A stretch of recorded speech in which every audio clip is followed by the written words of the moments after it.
Hello everyone, welcome back to the channel. तो आज हम देखेंगे अकाउंटिंग इक्वेशन, जो कि पार्ट है बेसिक ऑफ अकाउंटिंग्स का।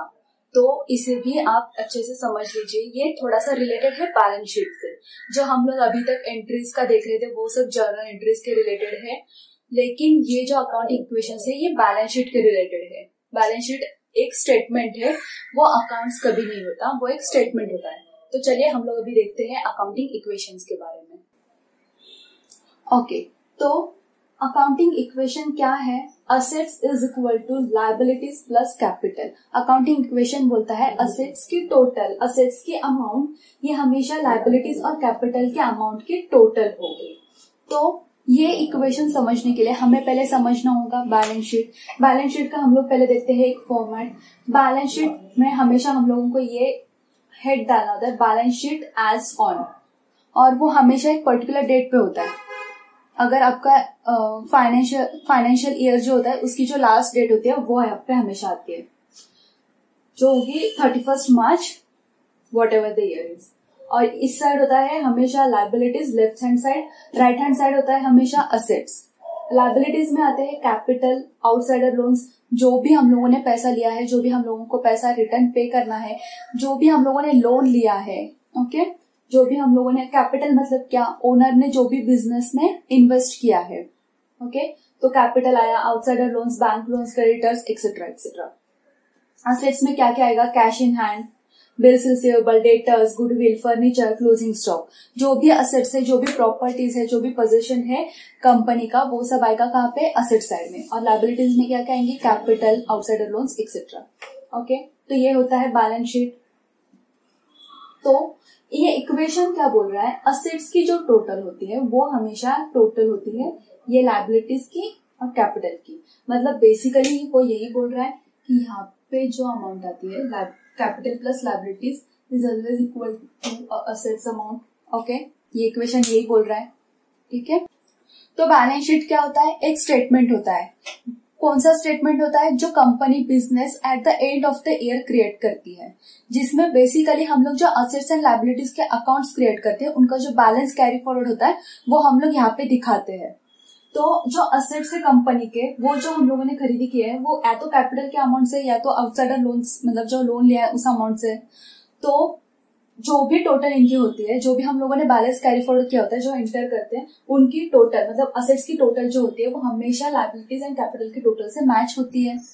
ओके, तो बेसिकली बैलेंस शीट हमेशा टैली होता है। आप लोगों ने सुना होगा बैलेंस शीट टैली करना है, बैलेंस शीट टैली करना है, तो वही है, हमेशा बैलेंस शीट टैली होना चाहिए। और वो बैलेंस शीट जो टैली होता है वही जो इस फॉर्म में दिखाया जाता है, यही होता है accounting equation. Balance sheet tally होना, असेट्स की टोटल हमेशा आएगी, लायबिलिटीज की टोटल एंड कैपिटल की टोटल। ओके, तो हमेशा याद रखना ये अकाउंट्स नहीं है, ये अकाउंट्स का जो बैलेंस कैरी फॉरवर्ड करते हैं वो दिखाने वाला एक स्टेटमेंट है, जो फाइनेंशियल स्टेटस बताता है कंपनीज का। ओके, कब बताता है? जब ईयर एंड में हम लोग प्रिपेयर करते हैं तब बताता है। एक पर्टिकुलर डेट पे ही हमेशा ये प्रिपेयर होता है। अगर आपका ईयर एंड 31 मार्च को हो रहा है तो 31 मार्च हर ईयर में ये प्रिपेयर होगा।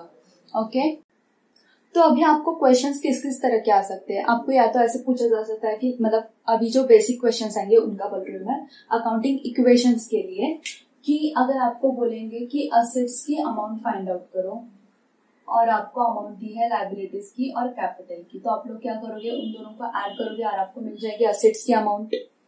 लेकिन क्या इतना ही आएगा? और भी आ सकता है टफ, ऐसे भी बोल सकते हैं, मतलब टफ भी नहीं है, लेकिन फिर भी आपको लायबिलिटीज की अमाउंट मिसिंग है और आपको असेट्स की अमाउंट दी है, कोई भी दी है, और कैपिटल की अमाउंट दी है और आपको लायबिलिटी का अमाउंट फाइंड आउट करना है। तो आप लोग क्या करोगे? बेसिकली असेट्स, ये जो कैपिटल यहाँ पे प्लस है वो इस साइड आएगा, मतलब राइट साइड से वो लेफ्ट साइड लेंगे। तो क्या होता है?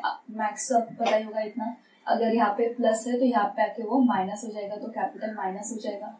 तो असेट्स माइनस कैपिटल करेंगे तो हम लोगों को लायबिलिटी का अमाउंट मिलेगी। सेम हम लोग कैपिटल के साथ भी कर सकते हैं।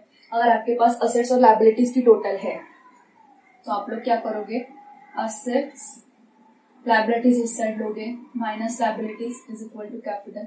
तो इस तरह के उल्टे सुल्टे करके, मतलब आपको इसकी अमाउंट दे उसकी नहीं दी है, ऐसे ऐसे करके पूछ सकते हैं। तो ऐसे भी सवाल आपको क्वेश्चन में मतलब आ सकते हैं।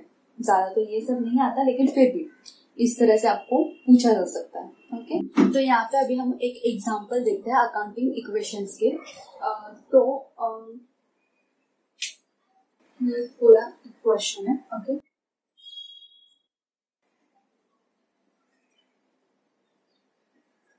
तो फर्स्ट है, Sunil started a business with cash 10,000। Sunil ने कैश इन्वेस्ट किया है बिजनेस में, मतलब असेट्स, कैश बढ़ गया मतलब असेट्स बढ़ गए, तो असेट्स में आएगा 10,000। और उसने बिजनेस में इन्वेस्ट किया है, ओनर ने बिजनेस में इन्वेस्ट किया, मतलब दैट इज अ कैपिटल, तो कैपिटल में भी आएगा 10,000। लायबिलिटीज कुछ भी नहीं है। तो अभी तक की हमारी टोटल क्या है, 10,000। तो अगर हम लोग देखेंगे तो assets is equal to liabilities plus capital हो रहा है यहाँ पे। नेक्स्ट देखते हैं, purchase goods on a credit 3,000। हमने गुड्स खरीदा है ऑन क्रेडिट बेसिस।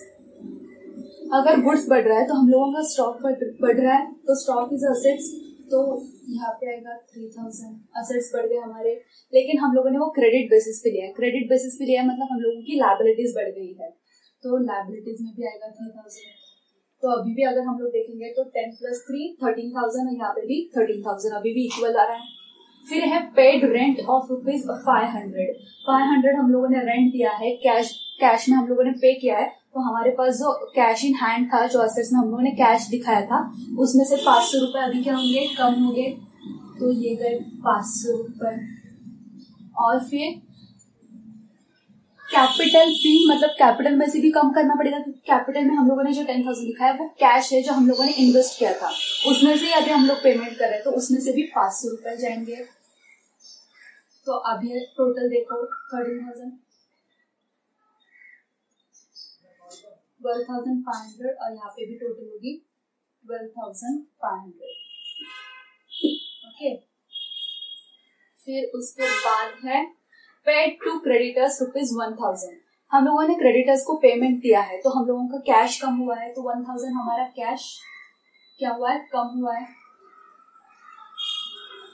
ब्रैकेट में लिख रहे हैं मतलब वो नेगेटिव है, हम लोगों को माइनस करना है, इस तरह से होता है। तो हम लोगों क्रेडिटर्स को पेमेंट कर रहे हैं। हम लोगों ने पहले कितना क्रेडिटर्स में अमाउंट था 3,000। ओके, ये 3,000 हमारी अमाउंट थी क्रेडिटर्स में, उसमें से अभी हम लोग 1,000 पे कर रहे हैं, तो मतलब अभी 1,000 हमारा कम देना है ना, अभी हम लोगों को सिर्फ 2,000 देना है, तो हम लोगों को क्या करना है, बेसिकली यहाँ से 1,000 यहाँ से भी माइनस करना है। अभी भी देखो टोटल सेम आएगी, 11,500, यहाँ पे 2,000 और यहाँ पे आएगा 9,500। फिर उसके बाद हम लोग नेक्स्ट एंड देखते हैं, एडिशनल कैपिटल ऑफ ₹5,000। हम लोग बिजनेस में इन्वेस्ट करें, मतलब ओनर जो है वो बिजनेस में और 5,000 इन्वेस्ट कर रहा है, मतलब कैश बढ़ गया है बिजनेस में, तो ये ऐड होगा। और क्या बढ़ रहा है, कैपिटल बढ़ रहा है, वो कैपिटल आ रहा है बिजनेस में, तो फिर यहाँ पे तो अभी भी टोटल देखो, यहाँ पे आएगा 16,500, यहाँ पे आएगा 2,000, यहाँ पे आएगा 9,500 प्लस 14,500। तो अभी इन दोनों की टोटल करो, 14,500 प्लस 2,000 इज इक्वल टू 16,500। तो हो रहा है ना हमारा equation correct, assets is equal to liability plus capital. समझा? तो यहाँ पे अभी हम लोग इसका सेकेंड एग्जांपल भी एक देख लेते हैं अकाउंटिंग इक्वेशंस के रिलेटेड। तो यहाँ पे फर्स्ट बोला है, Raj started business with cash of ₹50,000। तो कैश आ रहा है बिजनेस में, मतलब असेट्स आ रहा है, और वो ओनर बिजनेस में इन्वेस्ट करा है, it means it is a capital for the company, तो कैपिटल में भी आएंगे 50,000। फिर उसके बाद बोला है बोरोड फ्रॉम अनिल ₹10,000। बोरो किया है मतलब कैश आ रहा है 10,000, तो असेट्स में आएगा ये। और कहाँ पे आएगा, बोरो किया है मतलब हम लोगों ने क्या किया, उधारी ली है, उधारी ली है, कल पे करना है। लायबिलिटीज क्या, लायबिलिटीज में आएगा, लायबिलिटीज में क्या आते हैं, लोन्स आते हैं, क्रेडिटर्स आता है जिनको हमें बाद में पे करना है, तो ये आएगा। फिर उसके बाद बोला है पेड सैलरी ऑफ ₹2,000। हम लोग सैलरी पे कर रहे हैं, मतलब हम लोग कैश में से अमाउंट दे रहे, कैश दे रहे, तो हम लोगों का कैश कम होगा। कैश कम होगा मतलब कहाँ से कम होगा, कैपिटल में से भी कम होगा, कैपिटल में जो अमाउंट थी उसमें से भी ये कैश पे करेंगे, मतलब उसमें से भी अमाउंट जाएगी। फिर फोर्थ क्या बोलता है, purchase goods on a credit of ₹10,000। Purchase goods of on credit ₹10,000। हम लोगों ने गुड्स लिया है, मतलब क्या है, स्टॉक आ रहा है, stock is assets for the company, तो 10,000 का हमारे पास आ रहा है असेट, लेकिन वो हम लोगों ने लिया है क्रेडिट बेसिस पे। क्रेडिट बेसिस पे मतलब बाद में हम लोगों को वो पेमेंट करना है, उधारी पे लिया है, तो वो आएगा लायबिलिटीज में भी। फिर उसके बाद है received interest of a credit ₹2,000।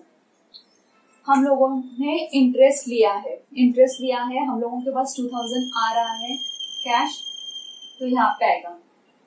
और कहाँ पे आएगा, ये कैपिटल में भी आएगा, ओके, क्योंकि कैपिटल में हम लोग अभी बिजनेस में कुछ इन्वेस्ट कर रहे हैं, ओके, या फिर हम लोगों ने बैंक में कुछ इन्वेस्ट करके रखा है, फिक्स डिपॉजिट खोल के रखा है, ओके, और हम लोगों को उस पर इंटरेस्ट मिल रहा है, तो वो इंटरेस्ट हम लोग पर्सनल यूज के लिए लेंगे नहीं, वो हम लोग फिर से बिजनेस में इन्वेस्ट करेंगे।